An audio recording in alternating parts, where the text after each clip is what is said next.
Iqbal Sumarlan Putra dan Dega Kausar Pradana. Kami mengajukan laporan dugaan pelanggaran kode etik dan perilaku hakim konstitusi untuk satu orang terlapor yang mulia. Hakim terlapor dalam hal ini Bapak Anwar Usman, Ketua Mahkamah Konstitusi. Nomor 11. Lembaga Bantuan Hukum Barisan Relawan Jalan Perubahan. Bukan yang mulia. Dari tim advokasi peduli pemilu. Oh iya salah, maaf. Tim advokasi peduli pemilu ya. Sudah masuk 23 Oktober yang mengajukan ini 5 orang ya. 5 orang. Gugum Ridho Putra yang mana? Ya, saya sendiri. Oke. Kemudian Dharma Rozali Azhar. Tidak hadir. Oke, tidak hadir ya. Kemudian Irfan Maulana. Hadir. Oh, Irfan Maulana. Iqbal Sumarlan Putra. Dega Kausar Pradana. Tidak hadir. Tidak hadir. Berarti dari perkara ini hadir 3 ya. Nah, dilanjutkan. Terima kasih Yang Mulia. Perkenalkan saya Julius Ibrani, Ketua Badan Pengurus Nasional dari Perhimpunan Bantuan Hukum dan HAM Indonesia atau PBHI. Kami melapor pada tanggal 19 Oktober tahun 2023 kemarin. Nomor 7 ya. Oke. Pada nomor urut 7. Terima kasih Mulia. Oke. Sendirian nih? Saya bersama satu staf advokasi saya, ada di sebelah saya, namanya Anissa Azhara. Anissa ya? Ya. Oke. Lanjut.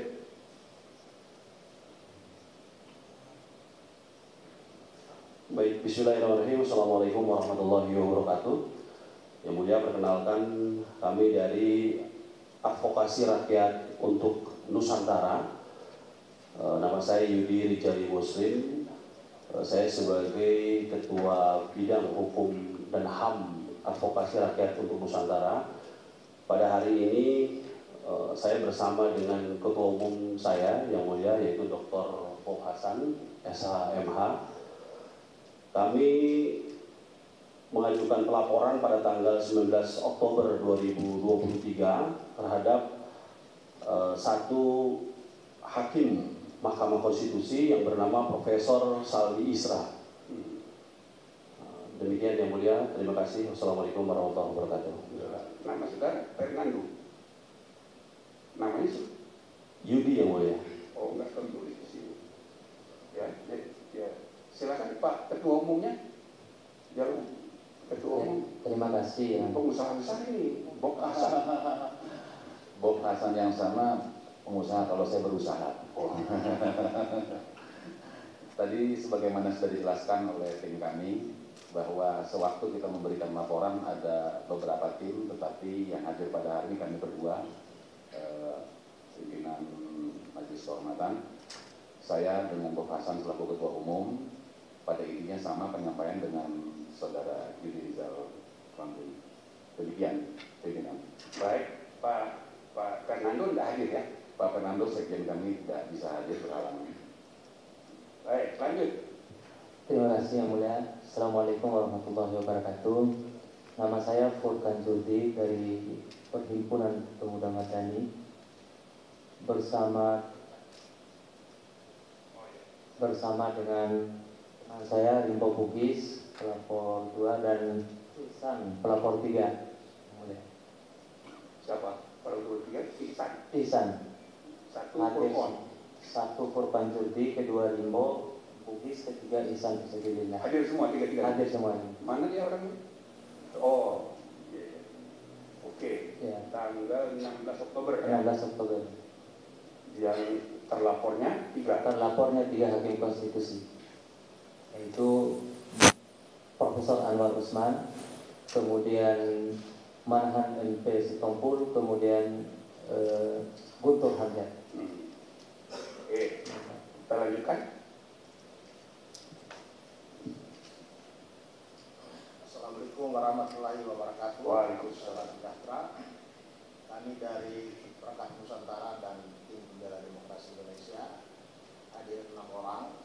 Yang sebelah ujung saya Pak Karel Dipwal WSH, Pak Esmar, saya sendiri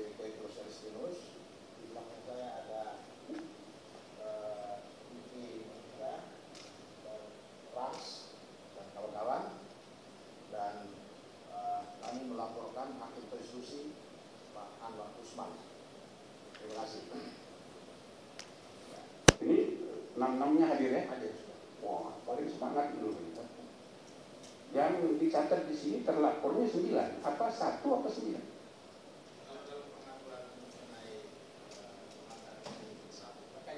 Oh. Sebelumnya kita minta supaya 9 hakim itu mundur karena kami anggap semuanya berkepentingan dalam perkara ini. Jadi yang pertama itu sebetulnya sifatnya teguran, peringatan kepada, dan itu diajukan sebelumnya, sebelum putusan tanggal 12 Oktober. Sesudah putusan diubah jadi 1. Ya, kami buat laporan pelanggaran kode etik tanggal 18 Oktober.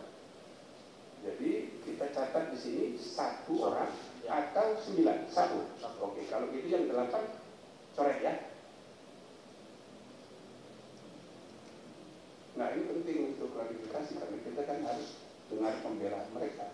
Jadi kita pastikan dari Perekat Nusantara ini terlapornya 1 orang, yaitu Profesor Anwar Usman.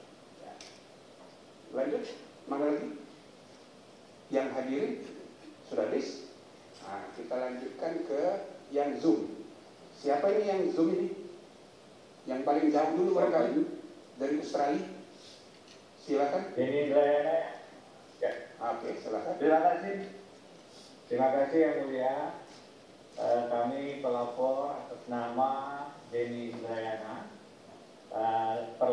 Hakim terlapor adalah yang mulia Hakim Konstitusi Anwar Usman. Dan kami mengajukan 2 surat laporan yang mulia. Sebelumnya adalah sebelum putusan pada tanggal 27 Agustus, tanggal suratnya 27 Agustus. Kami ajukan secara online, baru berhasil masuk di 29 Agustus. Kami ajukan secara offline, tanda terimanya 28 Agustus. Kemudian setelah putusan, karena ada perubahan situasi dan keadaan, kami mengajukan laporan yang kami mohon dianggap sebagai satu kesatuan. Dengan laporan yang pertama, kami ajukan di tanggal 23 Agustus, ulangi, 23 Oktober yang mulia, dan itu tertanggal suratnya dan tercatat baik secara online maupun secara offline juga di tanggal 23 Oktober 2023 yang mulia. Jadi laporan kedua itu sudah ada tanda terima ya? Secara online ada dan secara offline juga ada di tanggal 23 Oktober yang mulia. Oke, berarti dari 14 perkara ini atau laporan ini tidak semuanya ya, belum tanda terima. Tadi saya dapat keterangan belum ada tanda terima. Nah, jadi sudah ada yang pakai tanda terima, mungkin yang baru-baru belum ada tanda terima. Dan itu menurut PMK harus ada tanda terima, kemudian ada sesudah klarifikasi, ada masuk registrasi, baru sidang. Oh, tanda terimanya bukan dari MK, tapi dari MK. Oke, nanti kita itu urusan tetek bengek begini kadang-kadang di persoalan dalam kaitannya dengan ya kan, peradilan prosedural gitu. Padahal kita ini kan harus mencari substansinya. Tapi ya nggak apa-apa, kita harus ikuti. Nah, selanjutnya terima kasih ya. Siapa lagi? Terima kasih. Silakan. Siapa lagi yang pelapor yang di Zoom? Silakan. Yang mulia, perkenalkan, saya Diren Arwan dari tim advokasi Dunia Hukum Indonesia. Kami melaporkan Bapak Anwar Usman. Dalam laporan tersebut memang disampaikan untuk memeriksa 9 hakim. Tetapi kami berinisiatif hanya melaporkan Bapak Anwar Usman. Demikian disampaikan, terima kasih.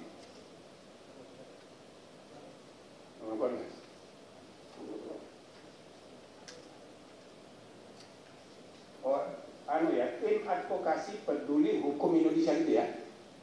Betul yang mulia. Oke. Nah, Saudara, siapa namanya? John Immanuel. Saya Biren Arwan SH, Biren Arwan, nomor 15. Oh, ini. Ini yang mengajukan 15 orang. Siap, Yang Mulia. Sebagai pribadi-pribadi ya. Yang Mulia, betul. Oke. Nah, terus dalam laporan Anda melaporkan 9 hakim. Dan hakim agar segera dibentuk Dewan Etik untuk memeriksa para hakim yang memeriksa. Tapi kami putuskan untuk memeriksa Anwar Usman saja. Ini saudara sudah berembuk nggak ini 15 orang? Nanti saudara dimarahin. Sudah berembuk sebelumnya. Kapan? Berembuknya kapan? Sebelum acara host ini dimulai, masuk ke acara ini. Oke, jadi kami bisa pegang ini ya. Jadi yang terlapornya hanya 1 orang, Profesor Anwar Usman. Ya, meskipun kami minta untuk membentuk Dewan Majelis belum memberikan 9, tetapi kami menekankan kepada Saudara Anwar Usman, Hakim Anwar Usman. Demikian, terima kasih. Iya, nah ini harus pasti 9 atau 1, karena kami akan harus panggil, harus ada sidang khusus, ya, memberi kesempatan yang bersangkutan itu bela diri. Nah, kalau cuma 1, yang 8-nya nggak kita panggil, jadi harus dipasti. Makanya saya tanya tadi, Anda sudah berembuk apa belum? Jangan memutuskan sendiri. Benar ya, sudah berembuk? Oke. Sudah musyawarah? Begini Yang Mulia, mohon maaf. Ya silakan bagi teman-teman, karena saya pribadi mengusahakan seperti itu. Tetapi bagi teman yang lain yang ada di dalam tim advokasi, apabila setuju dengan usulan saya, silakan. Tapi seandainya pun harus menjadi 9, tetap 9 yang dipanggil, ya saya pun tidak keberatan. Terima kasih. Begini aja, saudara berembuk dulu, nanti segera sampaikan per surat aja. Kan bisa cepat, dengan WA pun bisa. Supaya kita jangan menyalahi nanti Anda ribut sendiri ber-15 ya, 3 orang aja suka bertengkar sarjana hukum ini, apalagi 15 ya. Jadi kami beri kesempatan, kan ini baru rapat klarifikasi, belum masuk ke sidang membicarakan substansi.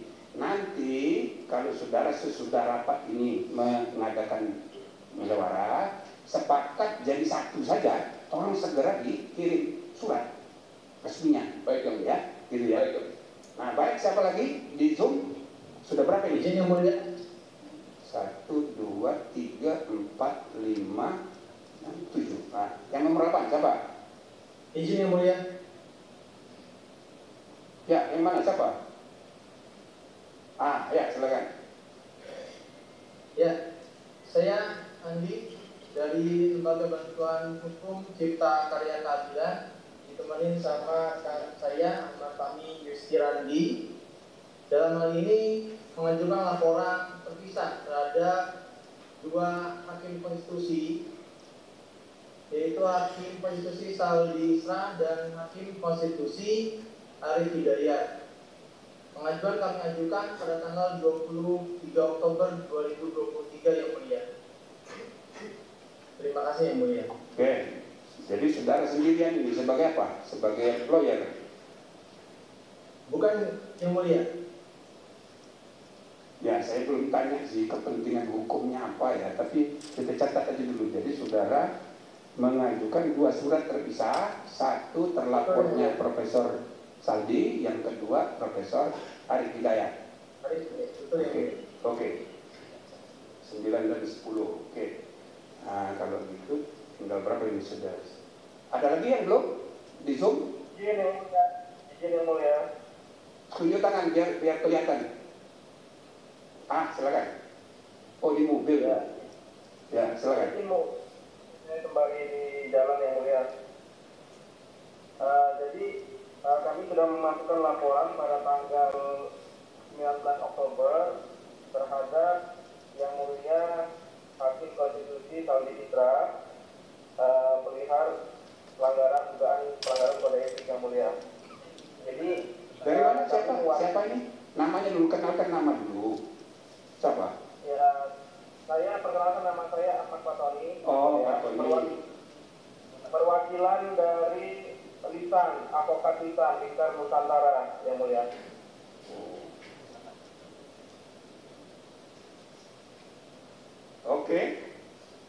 Jadi Ahmad Fatoni perwakilan apa tadi?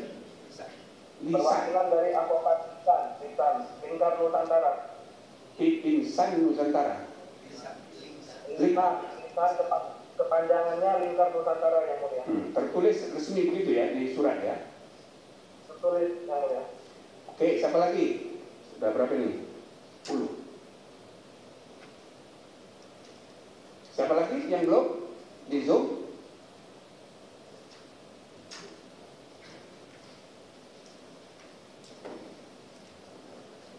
Jadi saya ulang ya. Satu, integrity Indrayana Center. Yang kedua, Perhimpunan Pemuda Madani. Yang ketiga, Perekat Nusantara. Keempat, Arun. Yang kelima, PBHI. Keenam, Insan Ahmad Fatoni yang barusan. Kemudian ke-7, LBH Cipta Karya Keadilan. 8, TAP Tim Advokasi Peduli Pemilu.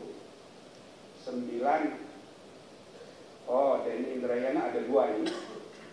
Kemudian 9,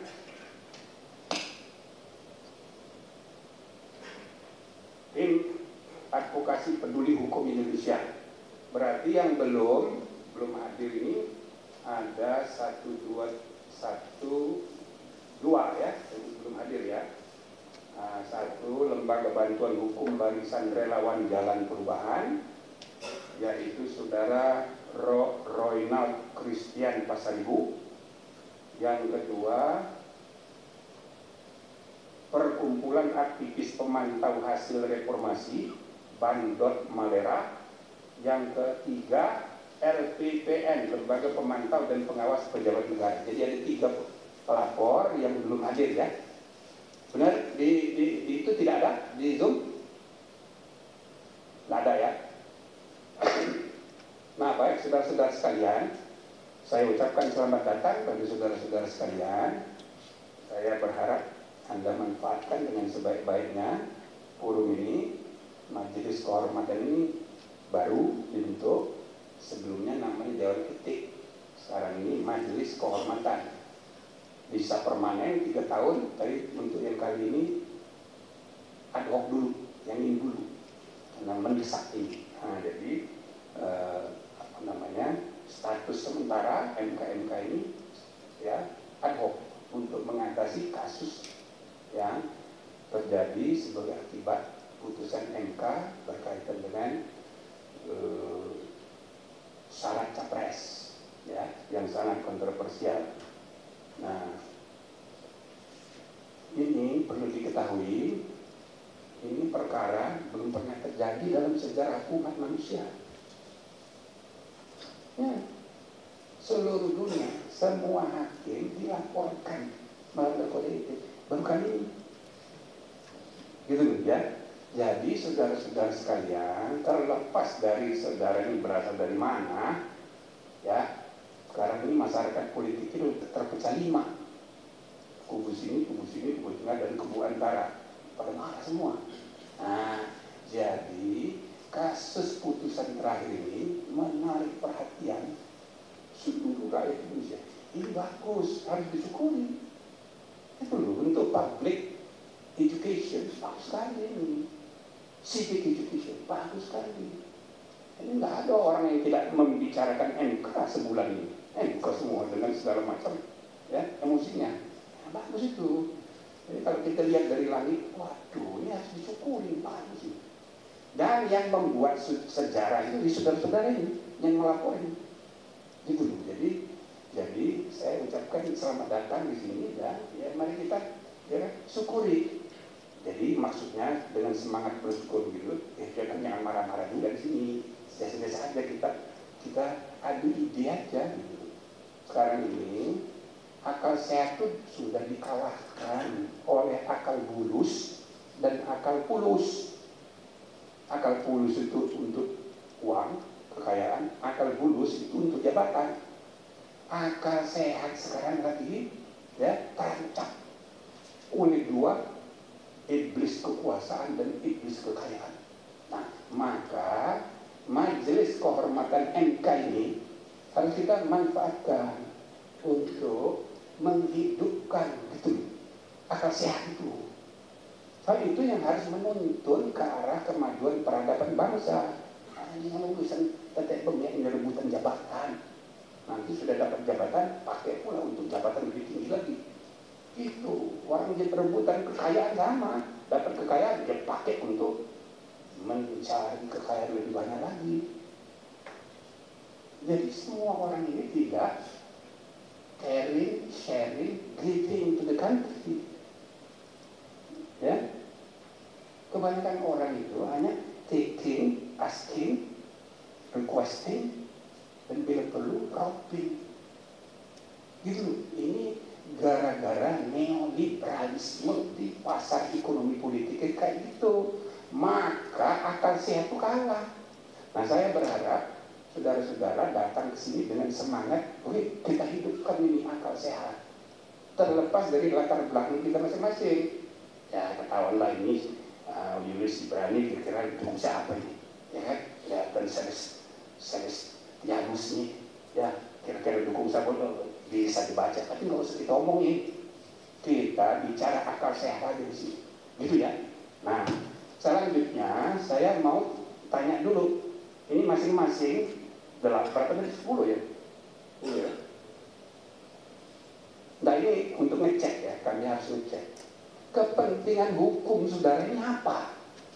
Berkaitan dengan ini supaya ada reasoning. Jadi jangan sekedar mau cari panggung. Enggak lah, kalau cari panggung saudara tidak begitu. Cuma kan kita harus cek. Itu harus dicatat ini. Jadi bahan pertimbangan kami nanti. Karena yang kita mau dalam tanda petik adil ini bukan orang sembarangan. Para negarawan 9 orang pula. Nah, gitu. Jadi saya undang saudara mulai tolong dijelaskan ya, kepentingan hukum saudaranya apa. Ya, ini kan berkaitan dengan legal standing. Harus dijelaskan. Anda harus menjelaskan bahwa Anda ini relevan, punya kepentingan, misalnya gitu. So itu kami yang pertanggungjawabkan waktu menilai ya bukti-bukti itu. Nah, jadi sebelum saya nanti beri kesempatan para anggota majelis, sebelah kiri saya Profesor Bintan Saragiri sudah beberapa kali menjadi anggota Dewan Etik ya. Kemudian satu sebelah kanan saya Bapak Dr. Wahidudin Adam yang di dalam PMK memang harus satu dari antara 3 ada hakim yang aktif. Inilah membedakan peradilan etika dan peradilan hukum. Nah, dalam peradilan etik itu campuran antara ya kan masalah internal, privat dan masalah publik. Maka gabung orang luarnya 2, tapi tetap harus ada orang dalam untuk check and balance. Nah, gitu ya. Jadi ini Pak Wahid ini hakim yang dari 9 itu paling sedikit dilaporkan. Nah, maka beliau ini dipilih oleh RTH MK, sedangkan beliau senior, ya kan, adalah yang sudah pengalaman di Dewan Etik sebelumnya. Saya nggak dilihat sebagai siapa-siapa karena saya ini pendiri MK. Saya pendiri di KPP, saya pun mempelopori peradilan etik terbuka. Dan untuk saudara ketahui ini ruangan ini kami yang bikin dulu. Makanya saya nostalgia juga di sini. Nah, gitu ya. Jadi saya mau mulai dari sini. Barangkali Pak Petrus dulu. Tolong dijelaskan. Nggak usah substansi dulu ya. Kan kita baru klarifikasi. Nah, Anda dikasih kesempatan lah. Kira-kira 5 menit gitu. Ya. Paling lama 10 menit. Silakan. Jadi kepentingan pelapor dari Rekan Nusantara dan Tim Pembela Demokrasi Indonesia, yaitu karena kami melihat posisi Mahkamah Konstitusi dalam waktu hampir 1 tahun ini berada dalam posisi terutama Hakim Ketua Profesor Dr. Anwar Usman berada dalam posisi tidak bebas, tidak merdeka. Bahkan lembaga ini pun menjadi tidak merdeka karena setiap kali ada uji undang-undang terhadap Undang-Undang 45, itu salah satu pihak yang ada di dalam setiap perkara itu adalah Presiden. Sementara dengan hubungan seperti itu, baik lembaganya maupun 9 hakim konstitusi itu seperti berada dalam keadaan tidak bebas. Padahal salah satu mahkota yang terpenting dari hakim-hakim yaitu adalah kemandiriannya. Jadi kami melihat bahwa kemandirian atau kebebasan hakim konstitusi ketika berhadapan dalam perkara uji undang-undang, terlebih-lebih perkara yang menyangkut perkara 90 yang kemarin sudah diputus, itu syarat dengan hubungan nepotisme, atau boleh dikatakan salah satu hakim konstitusi atau hakim terlapor berada dalam hubungan keluarga semenda yang menurut undang-undang kekuasaan kehakiman dia harus menyatakan diri mundur. Begitu juga pihak pemberi keterangan, dalam hal ini ada perwakilan dari Presiden, tapi juga tidak pernah menyatakan keberatan dengan hubungan seperti itu. Jadi kami melihat posisi seperti itu, maka kami berkepentingan supaya Mahkamah Konstitusi harus betul-betul dalam keadaan merdeka dari segala campur tangan atau pengaruh apapun. Begitu Pak, terima kasih. Baik, itu kan substansi perkaranya. Tapi Anda ini sebagai apa ini tadi, perekat Nusantara, kaitannya dengan perkara ini apa gitu? Itu tolong dijelaskan. Kan bisa aja masing-masing punya latar belakang. Ya, Saudara itu pengacara terkenal dulu, pembela TPDI. Ya, nah ini di dalam peraturan Mahkamah Agung, peraturan Mahkamah Konstitusi nomor 1 tahun 2023 itu memberi landasan kepada perorangan atau kelompok masyarakat atau lembaga untuk boleh melakukan sebagai pelapor terkait dengan dugaan pelanggaran etik oleh seorang hakim konstitusi. Karena kami ini adalah kelompok masyarakat yang satu profesi, yaitu profesi pengacara, ya kami ambil posisi itu untuk menyampaikan laporan tentang dugaan pelanggaran etik. Jadi bukan bukan organisasi kayak Pradi gitu ya, bukan cuma kumpulan para advokat. Ya. Oke, terima kasih.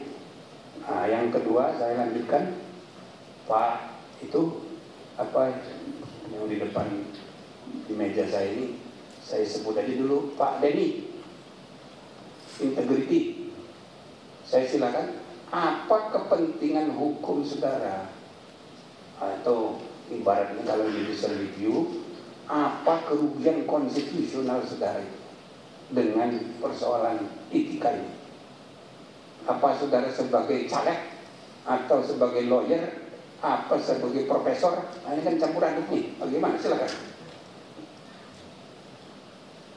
Baik, Yang Mulia Ketua Majelis Kehormatan Mahkamah Konstitusi serta seluruh hadirin yang saya hormati, mudah-mudahan suara saya terdengar. Izinkan kami menyampaikan Yang Mulia, tentu dalam peraturan MK ini dikatakan perseorangan, kami mewakili perseorangan saja Yang Mulia, yang memiliki kepentingan langsung. Sedikit Yang Mulia, mohon diberi kesempatan. Tentu kami punya latar belakang sebagai pengajar hukum tata negara, advokat, juga pernah punya lembaga yang bergerak di bidang concern di bidang praktek mafia hukum atau mafia peradilan. Kami pernah aktif di Indonesian Court Monitoring. Kami juga pernah mendapat amanah untuk menjadi sekretaris Satuan Tugas Pemberantasan Mafia Hukum. Poinnya apa? Poinnya kami selama ini selalu punya concern atau perhatian dengan prinsip independensi kekuasaan kehakiman kita agar tidak diintervensi dengan mudah oleh dua tadi yang Ketua sampaikan, kekayaan dan kekuasaan. Dan selain itu Yang Mulia, kami pada saat yang sama sedang menjalani pemeriksaan dugaan pelanggaran etik yang dilaporkan oleh Mahkamah Konstitusi kepada Kongres Advokat Indonesia.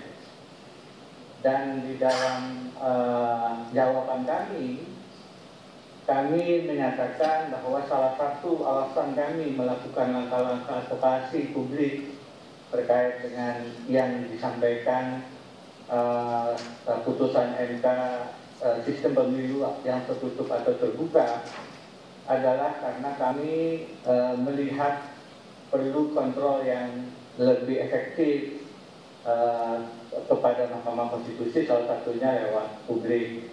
Dan dalam jawaban itu kami juga menyampaikan concern kami terhadap dugaan pelanggaran etika terkait pemeriksaan perkara syarat umur capres dan cawapres. Jadi kami punya kepentingan yang mulia untuk menguatkan jawaban itu, untuk menguatkan bahwa apa yang kami sampaikan dalam jawaban kami dalam pemeriksaan kode etik itu punya dasar. Salah satunya juga dengan mengatakan memang perlu ada kontrol yang lebih efektif karena kami mewakili publik dalam artian tidak punya posisi di kelembagaan negara, maka kami menggunakan kesempatan untuk menyampaikan aduan ini sebagai salah satu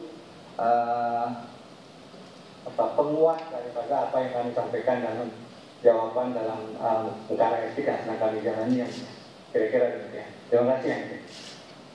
Baik. Cuma kan kita ini banyak status ya. Kalau misalnya ditanya untuk kepastian, kan kita membicarakan konflik kepentingan. Saya juga dipersoalkan, orang ini saya anggota DPD, anggota MPR. Makanya saya semula enggak bersedia ini. Cuma saya diyakinkan nggak ada konflik kepentingan karena Pak Jimli tidak nyalon lagi untuk pemilu yang akan datang. Saya sudah tobat masuk di sini. Jadi saya bilang ini sebaiknya kita diubarkan saja. Tapi itu soalnya artinya tidak ada konflik kepentingan karena saya tidak nyalon lagi sehingga nanti waktu perselisihan hasil pemilu nggak masalah. Apalagi saya punya beban sejarah, belum pernah MK terpuruk image kayak sekarang. Saya sebagai pendiri nggak tega, maka saya bersedia ini. Nah kalau bisa Anda ini harus pasti profesor, advokat, apa yang lain. Terima kasih yang mulia. Dalam kesempatan ini kami betul yang mulia pertanyaan yang sangat penting. Dalam kesempatan ini kami menggunakan klausul sebagai perseorangan yang mulia yang concern dengan persoalan tata negara dan tentu saja juga sebagai advokat karena tadi terkait aduan kami di majelis etik Kongres Advokat Indonesia yang mulia. Perseorangan yang sekarang menjadi advokat yang mulia. Ya dia ngotot ya nggak mau menyebut calegnya itu ya. Sudah nggak apa-apa. Yang penting perorangan warga negara bernama Profesor Denny Indrayana ya kan mengajukan laporan mengenai dugaan pelanggaran kode etik, walaupun nanti di statusnya itu kan bisa dijelaskan who is who-nya. Nggak apa-apa, ini kan kita terbuka aja, kita kan pakai akal sehat aja ini, jadi bukan kasak kusuk ya gitu ya. Oke, terima kasih Pak Denny. Jam berapa ini di Melbourne? Terima kasih yang mulia. Jam 3 kurang 10 menit sore hari yang mulia. Oke, terima kasih. Nah, kita lanjutkan. Pak Denny sudah, Pak Petrus sudah. Lanjutnya nih, urutan aja. Silakan. Nomor berapa dia? Purkandor yang mulia. Perhimpunan Pemuda. Iya. Purkon. Iya. Terima kasih yang mulia. Mengenai kepentingan hukum para pelapor dalam laporan ini, pertama kami adalah Perhimpunan Pemuda Madani ini adalah komunitas literasi yang memang bergerak di bidang hukum dan demokrasi. Jadi konsen kami memang dari dulu adalah mengkaji tentang masalah-masalah hukum dan masalah-masalah, beberapa kali kami mengkaji masalah Mahkamah Konstitusi. Mengenai legal standing dalam permohonan, anggaplah saja legal standing laporan ini, kami juga adalah para anak muda yang di bawah 40 tahun tapi tidak bisa mencalonkan diri berdasarkan putusan MK karena belum pernah menjabat sebagai bupati dan gubernur, katakan atau kepala daerah yang dipilih oleh pemilihan umum. Jadi kepentingan hukum kami langsung kena di situ akibat ada putusan 90 itu, kepentingan hukum kami. Jadi kami merasa ada ketidakadilan, ada kerugian yang mendasar bagi kami dalam konstelasi demokrasi dan pemilihan umum itu. Nah, kemudian majelis yang mulia,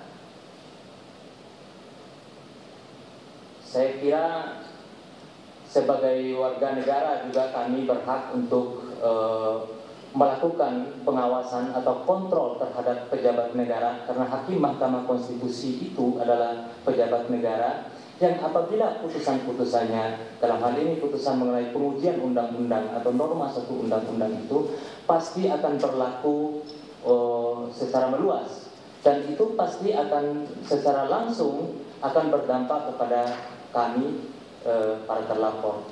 Oleh sebab itu yang mulia, berdasarkan alasan-alasan itulah kami mengajukan laporan ini. Terima kasih.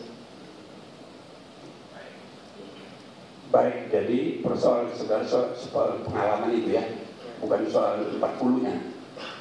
Kalau di bawah 40 malah senang saudara ya. Cuma pengalaman sebagai. Tapi ada klausul tambahan itu yang akhirnya membuat tidak ini klausul dalam putusan Mahkamah Konstitusi. Penambahan norma itu. Iya, masuk akal. Jadi karena itu yang terlapor cuma 3 ya? Cuma 3, oke, boleh. Yang 2 saudara senang? Saya senang. Kepada yang 4?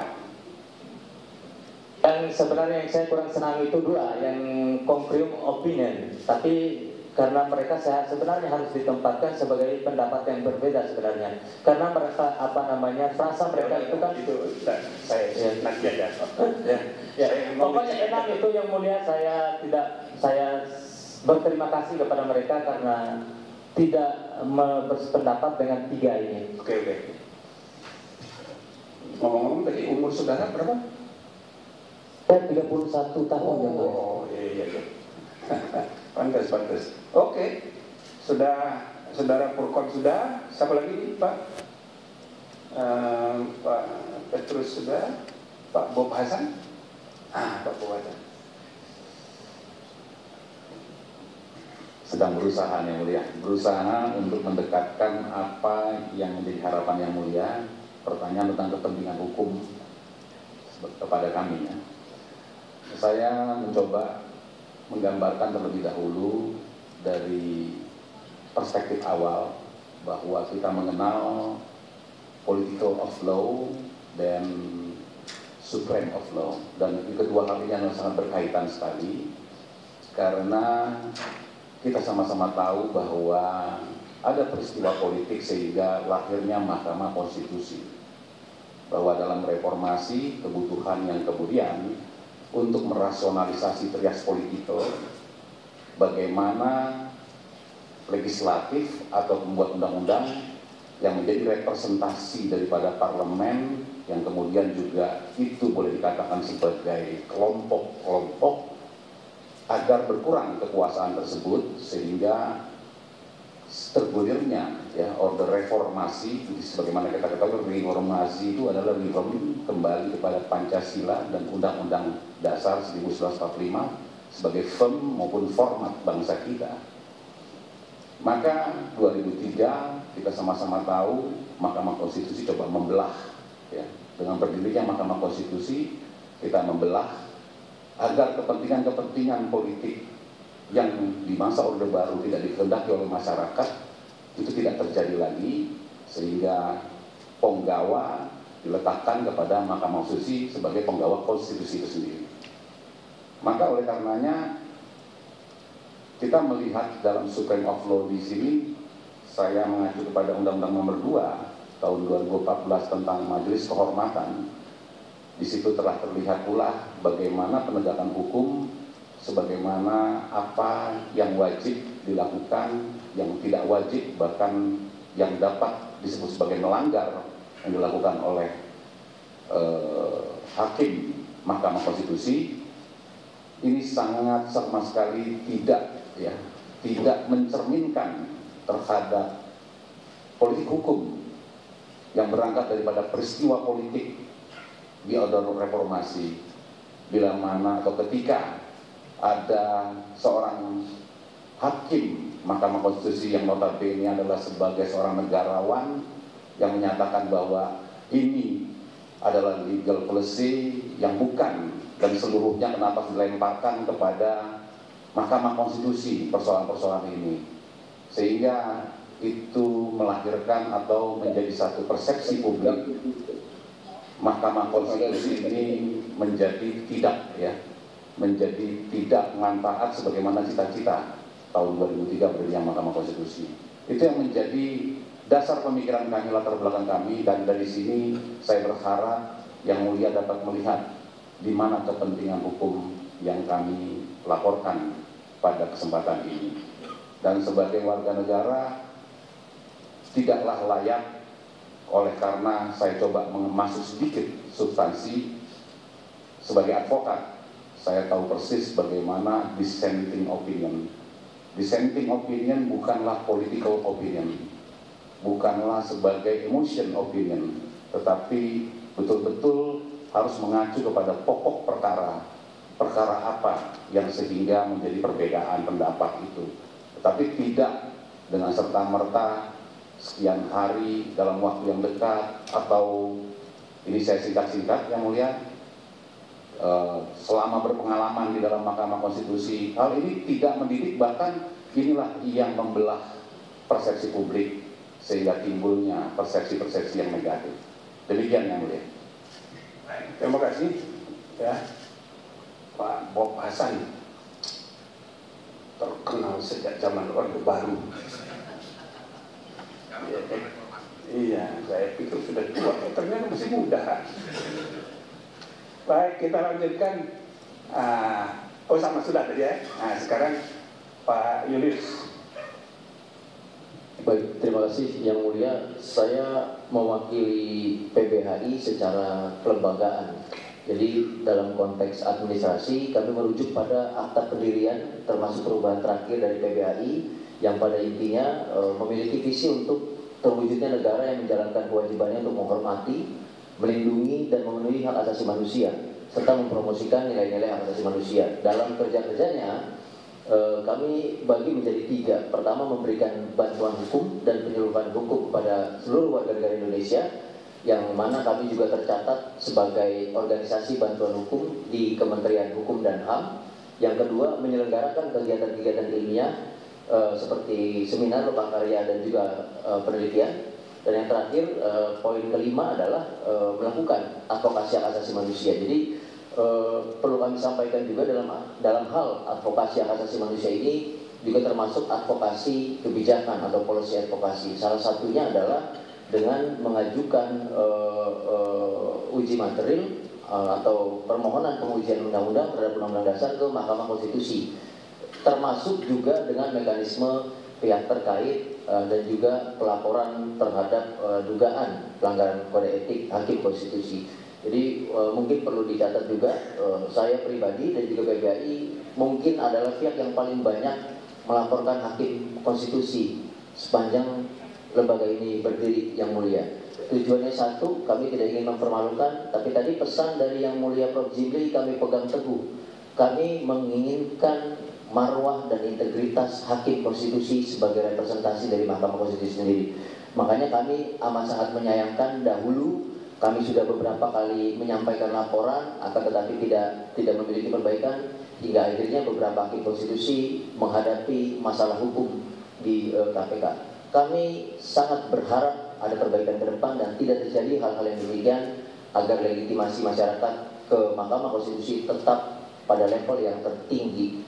Dan kami juga sebagai informasi terakhir yang mulia, kami bagian dari koalisi masyarakat sipil pemantau peradilan dan Mahkamah Konstitusi yang sudah terkonsolidasi sejak tahun 2006 hingga saat ini. Dan kami juga beberapa kali dipanggil secara kelompok sebagai perwakilan dari koalisi oleh kepresidenan, baik melalui KSP ataupun langsung melalui Presiden RI. Begitu yang mulia. Terima kasih banyak.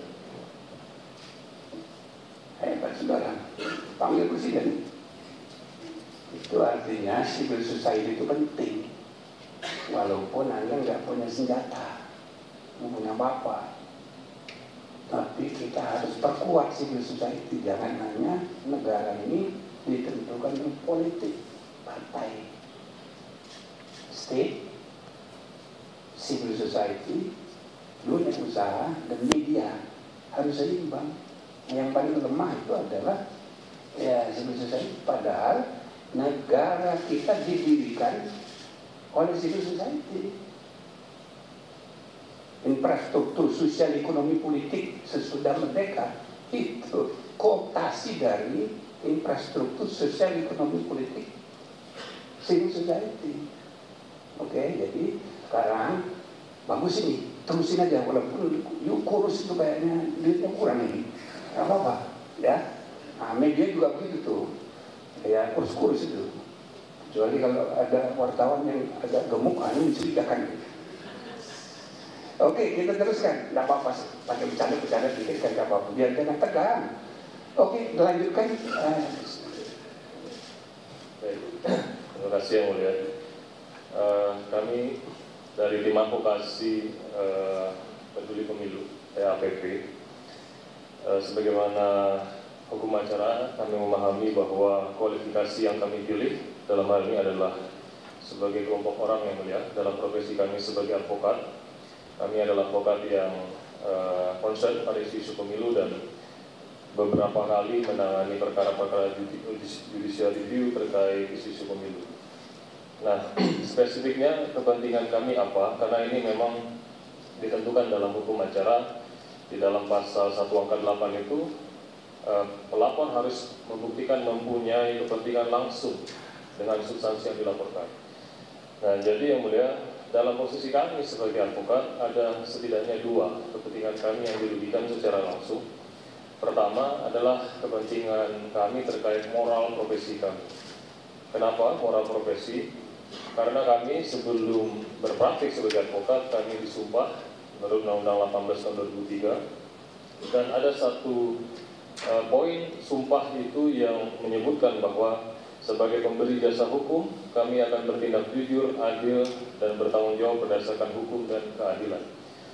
Jadi dugaan pelanggaran kode etik ini kami anggap akan membuat sumpah kami itu tidak bisa dilaksanakan dengan baik yang mulia.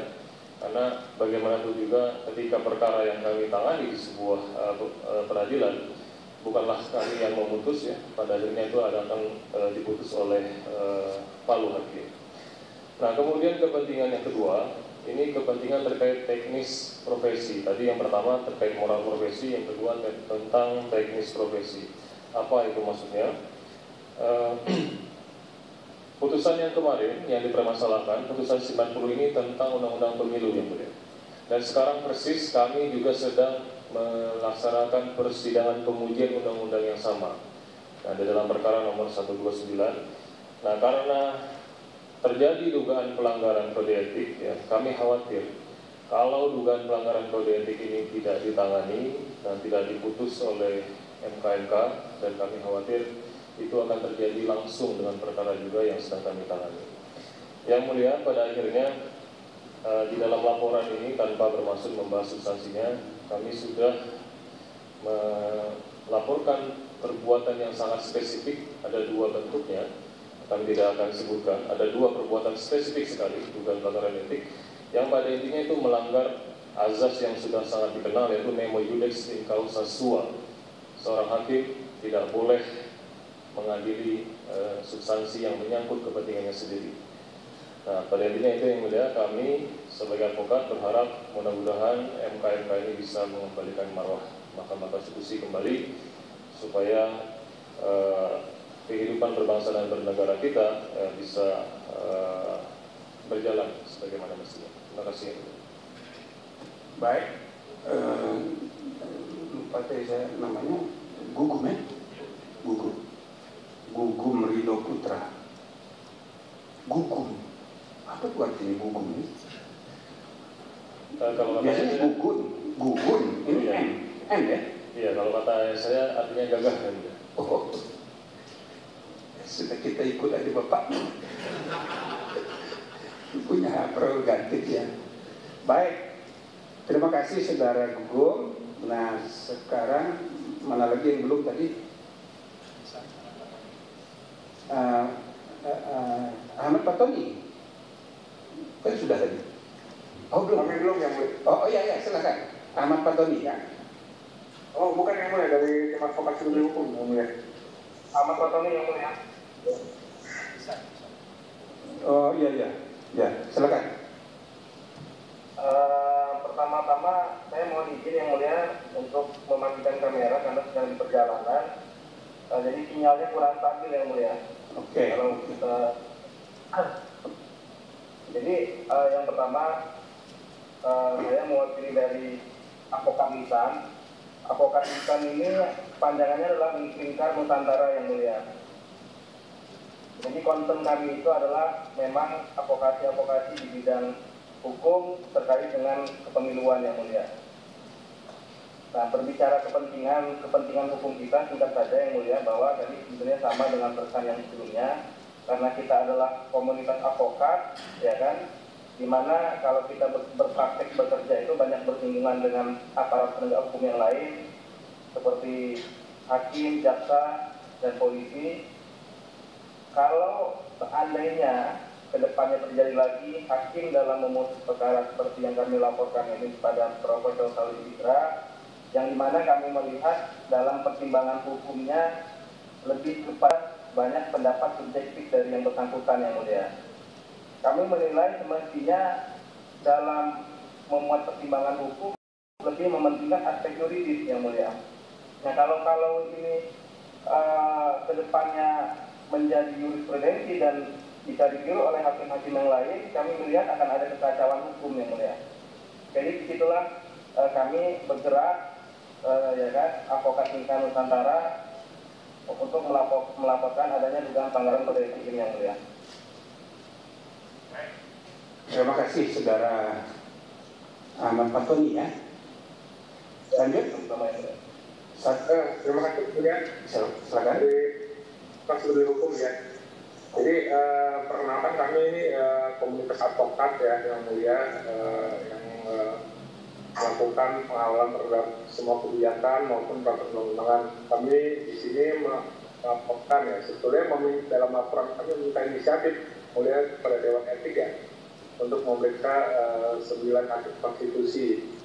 Mengapa kami advokat terpanggil ya untuk menyampaikan laporan ini? Karena tentu ya dalam undang-undang advokat jelas ya dalam penjelasan pun ya sudah dijelaskan bahwa kami ini setara dengan penegak hukum.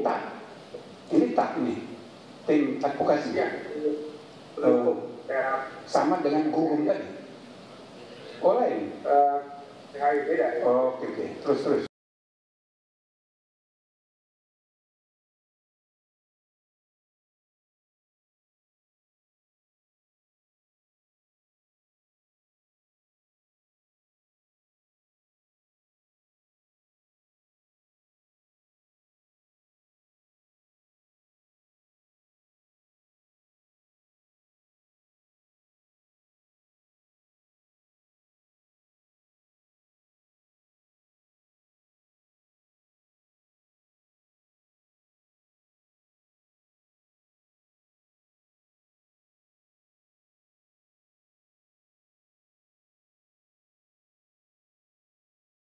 Pentingkan masyarakat keadilan. Kemudian kami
dengan langsung dengan substansi yang kami laporkan. Kami dari Lembaga Bantuan Hukum Cipta Karya Keadilan bergerak pada bidang advokasi dan bantuan hukum dan juga edukasi hukum yang mulia. Maka dari itu kami terpanggil untuk mengajukan 2 laporan terpisah ini karena MK ini sebagai penjaga konstitusi, marwah lembaga ini kami sebagai calon advokat merasa penting dan terpanggil untuk membenahi apa yang seharusnya moral seorang hakim, seorang negarawan tidak seperti demikian. Terima kasih yang mulia. Jadi saudara ini baru calon advokat, belum jadi advokat ya? Betul yang mulia. Oh, mahasiswa sudah nggak lagi, advokat belum? Belum yang mulia. Jadi sebagai apa tuh? Sekarang statusnya sebagai apa? Staf yang mulia. Hah? Staf advokat yang mulia. Staf?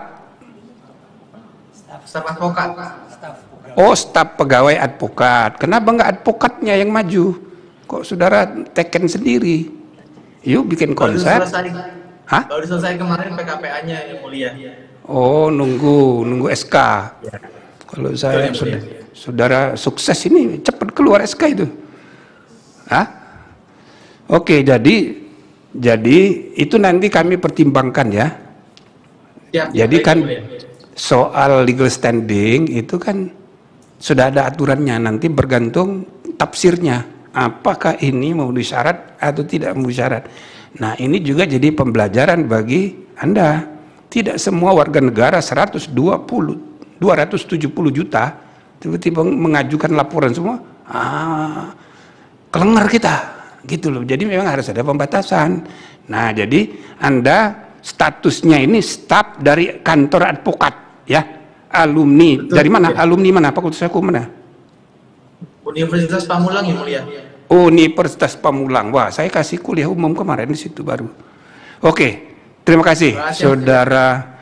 Siapa namanya tadi ini? Andi ya? Andi yang mulia. Andi, oke. Siapa lagi? Masih ada satu lagi yang belum? Sudah habis? Baik, kalau sudah habis. Izin. Ada lagi siapa? Ya. Yang di Zoom? Izin yang ya dari tim advokasi. Oke, Johan. Suaranya kurang jelas, coba di Ya, izin yang mulia. Kami dari tim advokasi Peduli Hukum Indonesia memastikan 9 hakim konstitusi yang kami minta untuk diperiksa. Terima kasih yang mulia. Oh, jadi 9 ya, jadi tidak berubah. Kalau tidak berubah, berarti suratnya sudah kita terima, ya itu aja yang sudah, nggak usah pakai surat baru lagi, ya. Mulia, terima kasih. Oke, ya. Baik, terima kasih banyak, saudara-saudara sekalian. Berarti yang belum hadir ini ada 3. Sampai ini jalan belum juga hadir. Yaitu perkumpulan aktivis pemantau pemilu, pemantau hasil reformasi 98, kedua LPPPN, Lembaga Pemantau dan Pengawas Pejabat Negara, dan yang ketiga Lembaga Bantuan Hukum Barisan Relawan Jalan Perubahan. Nah, nanti kami akan rapatkan apakah yang 3 ini akan terus gitu ya, atau dianggap tidak serius, bisa aja, ya kan? Nah, tapi belum kami putus. Kalau dia serius, dia datang dong. Walaupun Zoom, mau pakai Zoom aja bisa. Dari mobil aja bisa. Nah, bisa kita tafsirkan bahwa ini tidak serius. Bisa begitu kan? Tapi belum diputuskan, biar nanti kami jam 1 akan merapatkannya. Yang kedua, saudara ya, klarifikasi sudah ini, yang harusnya klarifikasi ini seperti tadi saya bilang di sidang pendahuluan. Tapi supaya kita cepat, karena waktu nggak banyak, waktu kita cuma 30 hari, dan sebetulnya kalau ngejar tanggal pengesahan calon, nah itu kan tanggal berapa itu, lebih cepat lagi bulan November ini. Nah, jadi dengan banyak pelaporan ini, kami mesti kerja cepat. Nah, maka jadwal sidang ya akan ditentukan nanti. Kami rapat jam 3 ya. Kami akan mengatur jadwal sidang minimal 3 hari panggilan 3 hari, berarti harus siap-siap. Jadi sesudah hari ini nanti kami putuskan besok 3 hari itu Senin apa Selasa? 3 hari kerja. 3 hari kerja, Selasa. Kalau hari ini berarti Selasa. Berarti Selasa akan ada sidang. Cuma ya kan siapa duluan? Ini kami mau atur dulu. Apakah itu berdasarkan pelapor yang jumlahnya 14 itu, atau berdasarkan terlapor gitu misalnya. Itu nanti kami rapatkan, atau klasternya substansinya. Kalau asumsi yang sama ya udah sama bareng aja gitu ya. Mohon maaf, itu harus kami tempuh kan waktu nggak ada, mendesak. Dan bukan hanya mendesak jadwalnya itu, tapi juga mendesak karena emosi publik yang harus kita manage, kita harus kelola. Ini bisa kemana-mana, gitu loh.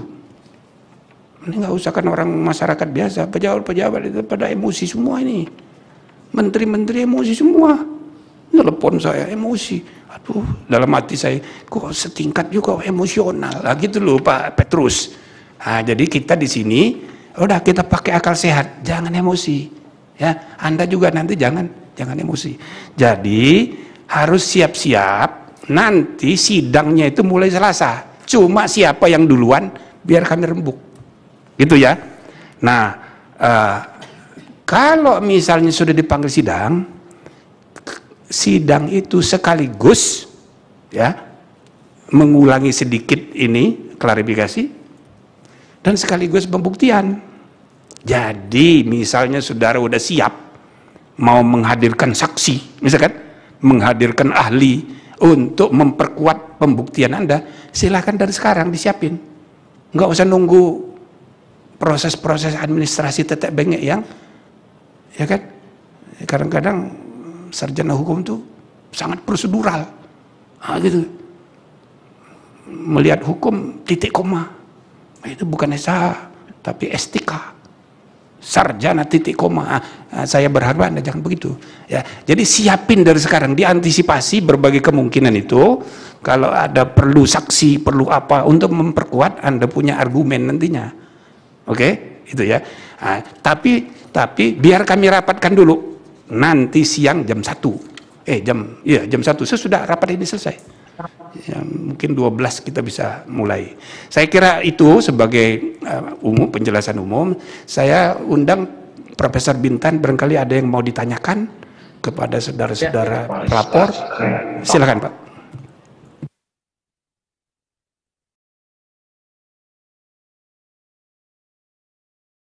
Baik Pak. Terima kasih Ketua Sidang, Ketua MKMK.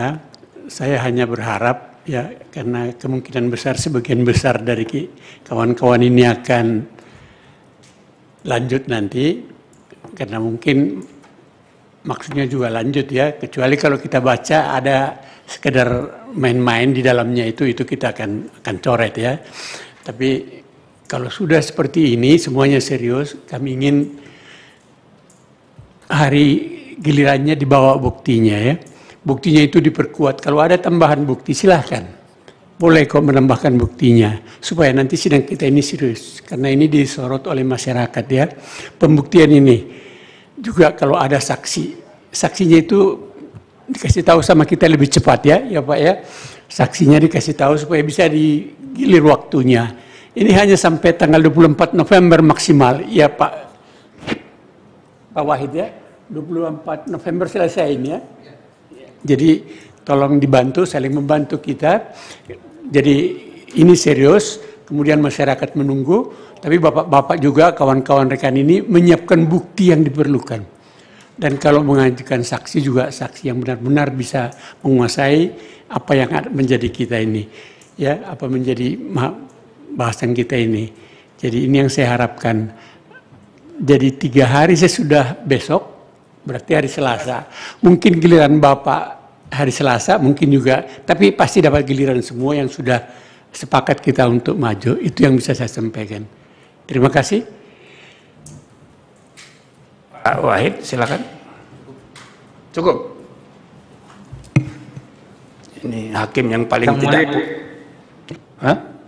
Pak Wahid, tidak ada yang laporan tentang Pak Wahid kecuali yang 9 tadi. 9 itu kan rombongan aja. Makanya dia terpilih, alhamdulillah. Nah, jadi saudara-saudara, ya siapkan aja ya segala sesuatunya. Kita akan bersidang mulai hari Selasa. Saya tidak tahu berapa kali. Kalau misalnya perlu ya beberapa kali. Tapi seandainya sekali udah cukup, ya kan? Kan masalah yang sederhana nggak usah dibikin rumit-rumit. Nah, kalau masalahnya rumit, jangan juga disederhanakan. Jadi ini bisa kita kerjakan dengan cepat, ya kan? Nah, juga saya sudah minta tadinya hari ini tanda laporan saudara itu sudah terdaftar atau bukan sudah terdaftar, apa? Tanda terima. Saya minta sekarang aja dikasih tanda terimanya. Rupanya menurut sistem IT nggak bisa, harus lewat WA, harus lewat apa tuh internet. Nah, itulah kelemahan internet nih, ya kan? Bisa lebih cepat manual dari internet. Nah, jadi niat kita sekarang ini sudah ada kepastian semua laporan Anda itu sudah resmi dan sesudah kami rapat nanti langsung masuk dalam berita registrasi, ya. Naskah registrasi sehingga laporan Anda sudah resmi jadi perkara dan itu tercatat dalam sejarah, ya kan? Seperti pengantar saya sampaikan tadi, Anda semua ini berjasa membuat sejarah. Oke, semua landmark decision dalam sejarah peradilan di dunia, atau istilah Inggrisnya, semua leading case, ya kalau istilah Inggrisnya dalam sejarah itu nanti kalau udah diputus yang dapat nama hakimnya, tapi sebenarnya itu hakimnya itu cuma memutus sesudah diyakinkan oleh Anda, pelapor, pemohon, penggugat, lawyer. Jadi yang paling besar jasanya di mata Tuhan ya yang pelapor ini. Ah, gitu loh. Kira-kira kalau laporan saudara ini murni, tulus gitu ya, menggunakan akal sehat tadi, saudara ini lebih duluan masuk surga gitu loh dari kami-kami yang memutus. Ah, gitu ya. Jadi kalau di dunia yang terkenal itu hakimnya, Marbury versus Madison. Padahal sebenarnya dia hanya memutus karena berhasil diyakinkan. Nah, lawyer yang sebenarnya berjasa. Nah, jadilah lawyer atau pemohon atau pelapor seperti itu. Ya, jadi saya kira itu saja saudara-saudara. Ya, kita ketemu lagi dalam persidangan. Siapa itu? Izin Siapa? yang mulia, izin bicara Denny Indrayana. Oh iya, boleh, silakan. Yang mulia, dengan segala hormat, izin menyampaikan terkait dengan jadwal yang mulia. Salah satu pertimbangan ada kerugian kami sebagai perseorangan maupun sebagai yang concern dengan kepemiluan ini adalah tentu kaitannya dengan pemilihan presiden 2024. Saya baru saja membuka lagi jadwal yang mulia, dan jadwal yang terkait dengan pemeriksaan etik ini adalah pengusulan bakal pasangan calon pengganti di KPU. Tahapannya itu yang mulia, kalau menurut jadwal yang kami baca adalah 26 Oktober, hari ini sudah bisa ada calon pengganti, hanya sampai tanggal 8 November yang mulia.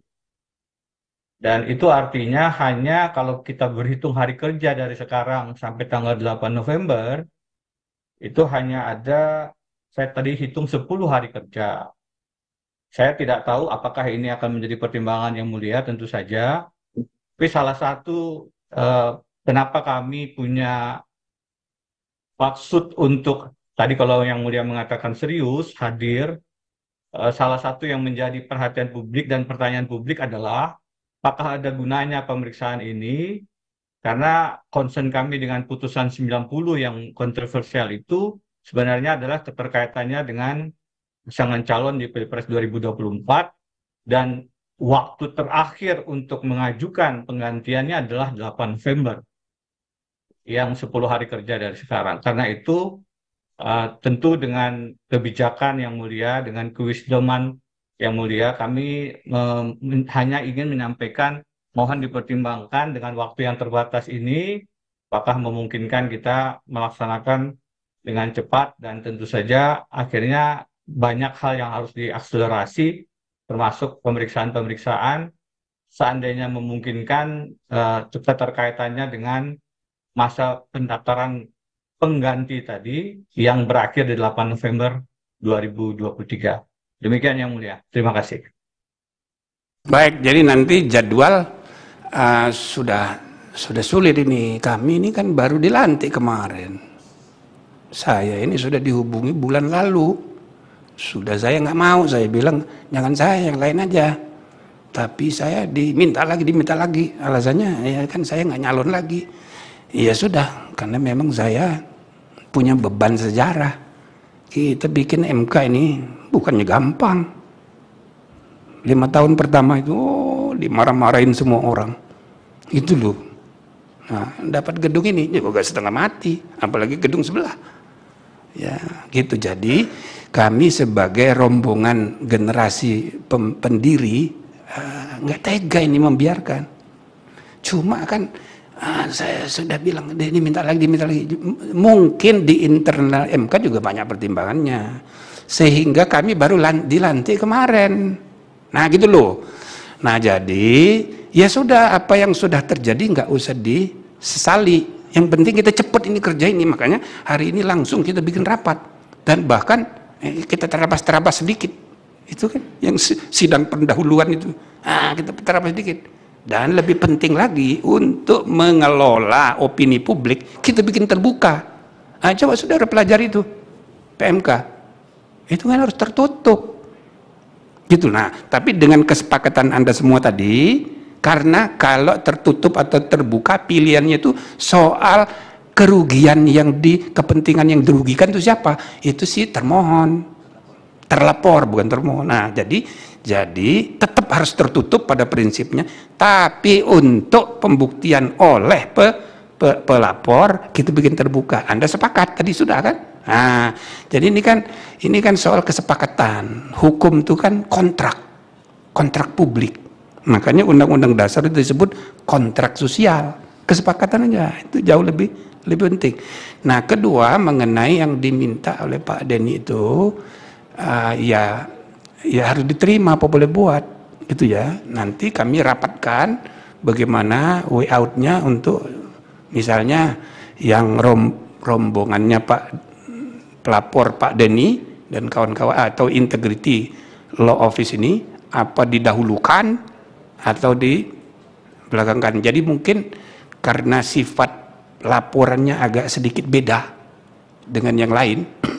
Misalnya yang saya baca itu mempersoalkan juga mengenai keabsahan putusan dan dengan kemungkinan putusan dibatalin berdasarkan Undang-Undang Kekuasaan Kehakiman. Ntar dulu soal benar salahnya, tapi itu yang antara lain yang dipersoalkan. Nah, kalau begitu bisa aja didahulukan. Nah, siap nggak Anda datang ke Jakarta nih? Cepat besok berangkat. Yang mulia, kami siap untuk membuktikan dan siap untuk menyelamatkan bersama-sama dengan yang mulia Mahkamah Konstitusi yang mulia. Kita selamatkan sama-sama yang mulia, insya Allah. Oh, siap ke Jakarta ya? Segera cari tiket. Nah, ini soal serius. Jadi kalau dengan Zoom begini terbatas, ya nanti you nunjuk tangan mau klarifikasi, tapi nggak kedengeran. Datang aja. Dan ini juga menunjukkan kepada pelapor yang lain, masalah seserius begini, jangan tidak datang. Begitu ya. Termasuk yang 3 tadi yang nggak hadir ini, itu patut dipertanyakan serius sama nggak mereka ini. Kita mesti tegas. Kalau nggak serius, udah kita coret, gitu loh. Ya, nah jadi saya rasa itu nanti jadwalnya biar kami runding. Ya, yang penting kami minta saudara-saudara semua siap. Ya, siap membuat sejarah. Jadi tinggalkan dulu urusan yang lain. Oke? Baik, kalau tidak ada lagi. Izin yang mulia. Ya silakan. Mengacu tadi pendapat Prof. Denny bahwa tanggal 8 November memang penentuan Capres Cawapres.